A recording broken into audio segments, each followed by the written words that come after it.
Hello students, in earlier lecture we have discussed about the three dimensions of entrepreneurship, that is that is culture entrepreneurship and all that. Today we are going to discuss about the international entrepreneurship.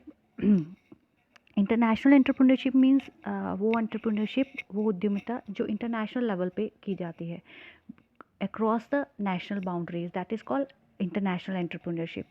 और जैसे लिखा है, business activities conducted across the national boundaries called international entrepreneurship. की जो business enterprises, जो business activities across the national boundaries with in geographical area of the nation नहीं की जाती है, बियॉन्ड द जोग्राफिकल नेशन की जाती है, उसको हम इंटरनेशनल एंटरप्रेन्योरशिप कहते हैं.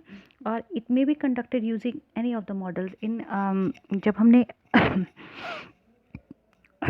हमने बीकॉम फर्स्ट ईयर में इंटरनेशनल बिज़नेस के बारे में पढ़ा था, तो उसमें हमने कहा था कि मोड्स ऑफ इंटरनेशनल बिज़नेस क्या हैं, कि किस तरह से इंटरनेशनल बिज़नेस किया जाता है. तो उसमें हमने एक डायरेक्ट मोड पढ़ा था जहाँ पे हम इंपोर्ट और एक्सपोर्ट करते हैं, फिर लाइसेंसिंग है, फिर अपनी सब्सिडीज़ को आप बाहर की कंट्रीज़ में स्टार्ट कर सकते हैं, जॉइंट वेंचर है, मर्जर और एक्विजिशन है, फॉरेन डायरेक्ट इन्वेस्टमेंट है कि बाहर से पैसा ला के किसी दूसरी कंट्री में इन्वेस्ट कर दिया जाए. तो ये सभी इस तरह से हम इंटरनेशनल बिज़नेस में सहयोग करते हैं और इंटरनेशनल बिज़नेस किया जाता है. अब एज यू नो कि इंपॉर्टेंस क्या है इंटरनेशनल बिज़नेस की, कि एक्सपेंशन ऑफ लोकल मार्केट, कि जितनी भी लोकल मार्केट हैं, छोटी मार्केट्स हैं, वो उनको डेवलप किया जा सकता है, उनको एक्सपैंड किया जा सकता है with the help of international businesses. की अंतर्राष्ट्रीय स्तर पर जब कोई भी व्यवसाय किया जाएगा तो लोकल मार्केट जो है वो खुद ब खुद ही एक्सपैंड हो जाती हैं. जैसे कि अगर आप जाएंगे किसी भी मार्केट में जाएं, अगर आपने एक बड़ा सा शोरूम खोल लिया है, जैसे आपने वॉलमार्ट खोल लिया है, या आप डोमिनोज़ का पिज़्ज़ा सेंटर खोलते हैं, कुछ भी खोलते हैं, तो वहाँ पे ऑलरेडी आपकी पार्किंग का एरिया डेवलप होता है, एम्प्लॉयमेंट अपॉर्चुनिटीज़ डेवलप होती हैं, दूसरे मार्केट्स जो हैं वो एक्सपैंड हो जाते हैं. इससे आपको सेल्स बढ़ती है, और जब हमें पता है सेल्स बढ़ती है तो प्रॉफिट भी बढ़ता है. जो आपकी मैन्युफैक्चरिंग जो बनाने की कीमत है वो कम हो जाती है, और आपके जो कॉम्पिटिटर्स हैं, ग्लोबलाइज जो कॉम्पिटिटर्स हैं, वो आपको अब ग्लोबल लेवल पे जब अपने प्रोडक्ट को उतारना होता है तो आपको क्वालिटी जो है वो मेंटेन करनी है. जब आपने क्वालिटी को मेंटेन करना है तो डेफिनेटली, क्योंकि आपको अब आपके प्रतियोगी आपके अपने देश के नहीं होंगे, वो आपके प्रतियोगी जो हैं वो बाहर देश के होंगे, तो ग्लोबल स्तर पर आपको कॉम्पिटिटर्स मिलते हैं. डेफिनेटली अब हम चाइना के इलेक्ट्रिक प्रोडक्ट्स को यूज़ करते हैं तो हमें चाइना से कंपटीशन मिलता है डायरेक्टली, तो कॉम्पिटिटर्स मिलते हैं. फिर enhance goodwill of the companies की, इससे कंपनीज़ की जो गुडविल है कि हम अंतर्राष्ट्रीय स्तर पर काम कर रहे हैं वो इंक्रीज़ होती है. और आपको अगर किसी कंट्री के पास पॉपुलेशन की कमी है तो उनके पास वो लेबर कॉस्टली कंट्रीज़ होती हैं, तो उनको अगर लेबर्स का लाभ उठाना है तो वो उस कंट्री में अपने उद्योग, अपनी इंडस्ट्रीज़ को इस्टेब्लिश करती हैं जहाँ पे पॉपुलेशन ज़्यादा है, अनएम्प्लॉयमेंट ज़्यादा है, तो वहाँ पे आपको चीप रेट पे लेबर जो है वो अवेलेबल हो जाती है. इसी तरह ecopreneurship is a combination of two words, eco and entrepreneurship. Eco का मतलब है इन्वायरमेंट फ्रेंडली, ठीक है. तो entrepreneurship means eco entrepreneurship means entrepreneurship through an environmental lens, कि जहाँ पे इन्वायरमेंट को बहुत ज़्यादा ध्यान में रखा जाता है, उस एंटरप्रेन्योरशिप को हम इकोप्रेन्योरशिप कहते हैं. अब जैसे एग्रीकल्चर सेक्टर में जो है उसमें आपको ऑर्गेनिक खेती का आजकल बहुत ज़्यादा चलन है, और उसमें ऑर्गेनिक खेती का मतलब क्या है कि आपने अब केमिकल्स को मिनिमाइज यूज़ ऑफ केमिकल्स, कि केमिकल्स को कम से कम यूज़ करना है ताकि वो इन्वायरमेंट फ्रेंडली रह सके, जो आपकी सॉइल क्वालिटी है वो डेटोरिएट ना हो. तो इस तरह से आपको, जब आप इन्वायरमेंट पे को ध्यान में रखते हुए कोई एंटरप्रेन्योरशिप चलाते हैं तो उसको इकोप्रेन्योरशिप कहा जाता है. फिर है, it is concern with achieving economic goals with sustainable development, कि यहाँ पे आपको आर्थिक जो गोल हैं जो आपने एस्टेब्लिश किए हैं वो तो अचीव करने ही हैं, साथ में जो आपके पास रिसोर्सेज हैं उनका आपने बेहतरी से यूज़ करना है ताकि आने वाली पीढ़ियों के लिए आप अपनी जलवायु को, पानी को, मिट्टी को बचा के रख सको. It's focused is more on the personal initiative and skills of entrepreneurial person और team to realise market success with environmental innovation, कि यहाँ पे आप पर्सनल इनिशिएटिव की, व्यक्तिगत आप बहुत ज़्यादा इनिशिएटिव, बहुत ज़्यादा पहल करते हैं और अपनी स्किल्स को इस तरह से यूज़ करते हैं ताकि आप इन्वायरमेंट फ्रेंडली प्रोडक्ट जो है वो मार्केट में उतार सको।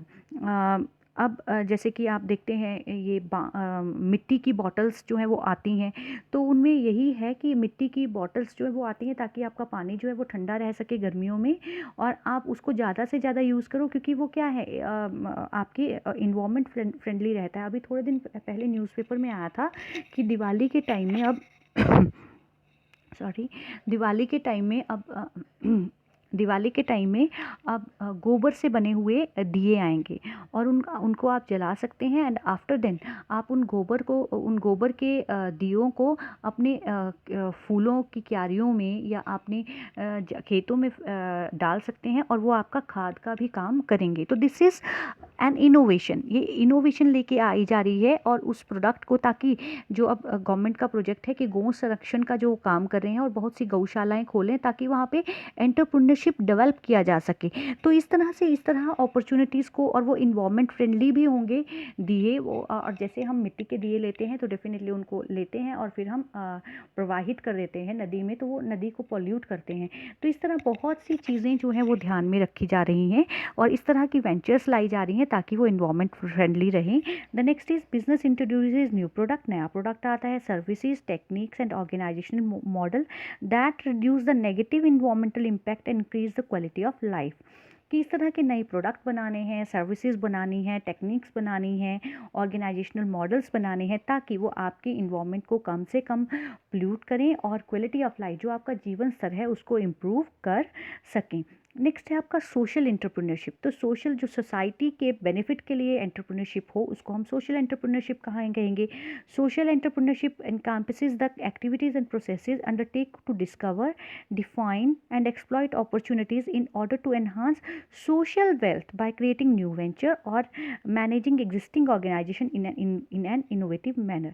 कि एक सोशल वेल्थ जो है, एक सोशल सामाजिक संपदा को क्रिएट करने के लिए अगर आप किसी तरह का प्रोडक्ट जो है वो बनाते हैं तो उन प्रोडक्ट को जो है एक इनोवेटिव वे में तैयार करते हैं तो उससे सोसाइटी का फ़ायदा होता है, तो उसको हम सोशल एंटरप्रेन्योरशिप कहते हैं।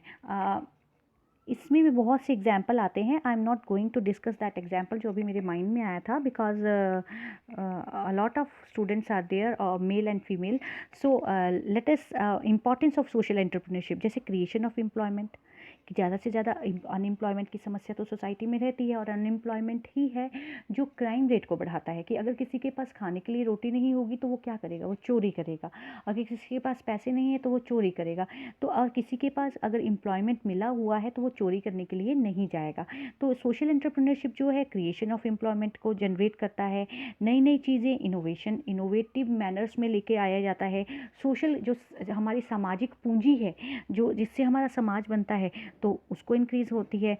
इक्विटी प्रमोशन, सभी छोटे बड़े ऊपर नीचे सभी लोगों का इसमें ख्याल रखा जाता है और इक्वालिटी की भावना आती है। अब नेट प्रेन्योरशिप मतलब जहाँ पे नेट का मतलब इंटरनेट के थ्रू जो एंटरप्रेन्योरशिप डेवलप किया जाता है उसको हम नेट एंटरप्रेन्योरशिप कहते हैं। और ये आप लोगों को बहुत अच्छे से पता है कि आजकल इंटरनेट के थ्रू बहुत से बिजनेसेस किए जा रहे हैं। इनफैक्ट अगर यूट्यूब पे ब्लॉग लिखा जाता है तो उसको भी लाइक करते हैं, सब्सक्राइब करते हैं चैनल्स को, तो उसके थ्रू ही लोग बहुत से पैसे कमा रहे हैं।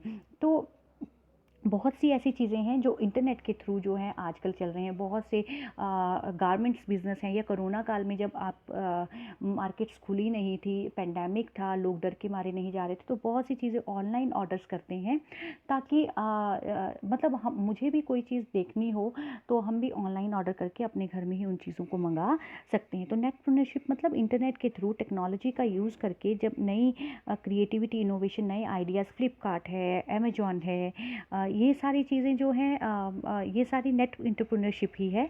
तो it is the process of starting a new venture, business venture, funding and organizing the required resources and taking both risk and reward associated with venture online.